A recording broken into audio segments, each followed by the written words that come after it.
55 seconds. Yes, നിങ്ങൾ നിർബന്ധമായിട്ടും അറിഞ്ഞിരിക്കേണ്ട 2 സെന്റൻസുകളാണ് നമ്മൾ ഇന്ന് 55 സെക്കൻഡ്സ് കൊണ്ട് പഠിക്കാൻ പോകുന്നത്. Okay, I am going to Dubai next month. I will go to Dubai next month. നമ്മളെല്ലാവരും ഉപയോഗിക്കുന്ന കാര്യങ്ങളാണ്, സിമ്പിളാണ്. പക്ഷെ ഇംഗ്ലീഷ് നന്നായി സംസാരിക്കുന്ന ആളുകൾ പോലും പലപ്പോഴും ധരിച്ചു വെച്ചിരിക്കുന്നത് രണ്ടും സെയിം ആണെന്നാണ്. പക്ഷെ there are difference ഉണ്ട്. Okay, that's what I'm going to talk about. I am going to Dubai next month എന്ന് പറയുമ്പോൾ നിങ്ങൾ ഓൾറെഡി ടിക്കറ്റ് എടുത്തിട്ടുണ്ട്, അല്ലെങ്കിൽ കാര്യങ്ങളൊക്കെ അറേഞ്ച് ചെയ്തിട്ടുണ്ട്. അങ്ങനെയാണ് സിറ്റുവേഷൻ എങ്കിൽ നിങ്ങൾ ഉപയോഗിക്കേണ്ടത് I am going to Dubai next month എന്നാണ്.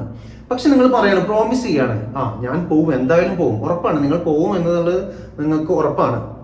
പക്ഷെ നിങ്ങൾ ടിക്കറ്റ് എടുത്തിട്ടില്ല, കാര്യങ്ങളൊന്നും ചെയ്തിട്ടില്ല, പക്ഷെ നിങ്ങൾ പോകും. ചിലപ്പോൾ ഇന്ന് ടിക്കറ്റ് എടുക്കും, നാളെ ടിക്കറ്റ് എടുക്കും, അങ്ങനെയായിരിക്കും ചെയ്യുന്നത്.